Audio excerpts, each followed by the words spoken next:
नमस्कार बच्चों, 7वीं कक्षा सभी को सुप्रभात।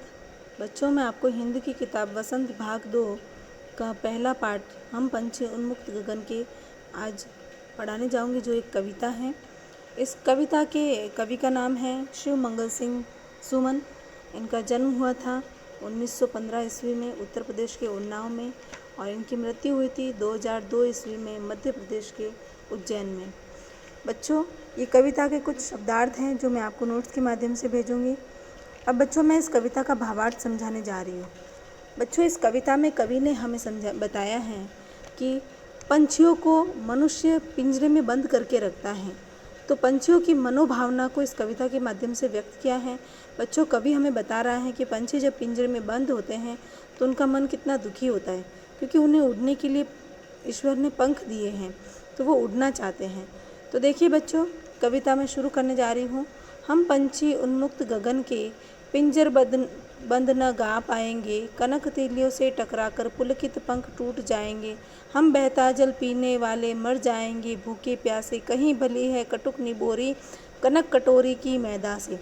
कवि पंछियों की मनोभावना को व्यक्त करते हुए कह रहा है कि पंछी कहते हैं, पिंजरे में बंद होकर कहते हैं कि हम तो खुले आकाश में उन्मुक्त गगन में, अर्थात उन्मुक्त यानी खुले आकाश में आज़ाद होकर उड़ने वाले पंछी हैं।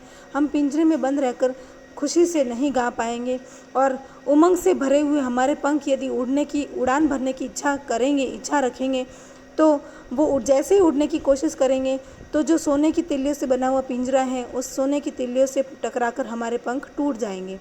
हम तो नदियों झरनों का बहता हुआ पानी पीना जानते हैं। हम तो पिंजरे में बंद रहकर मर जाएंगे, क्योंकि हमें तो नदियों और झरनों का ही पानी अच्छा लगता है, उसी पानी से हमारी प्यास बुझती है। हम पिंजरे में बंद रहकर मर जाएंगे। हमें मैदे से बने हुए कई प्रकार के व्यंजन सोने की कटोरी में डाल दिए जाए तो भी हमारी भूख उससे नहीं मिटेगी। हमारी भूख तो कड़वी निंबोरी खाने से ही मिटेगी, क्योंकि हमें तो अच्छे व्यंजनों से भी अच्छी कड़वी निंबोरी लगती है।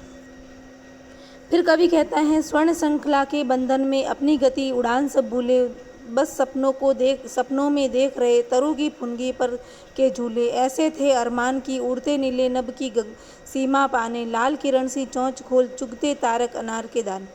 कवि पंछियों के मन की व्यथा को व्यक्त करते हुए कहता है कि हमें सोने की जो जंजीरों से बना हुआ पिंजरा है उसके बंधन में बांध के न रखो, क्योंकि हमें उसके बंधन में बांध के रखा है तो हम अपनी गति उड़ान सब कुछ भूल चुके हैं।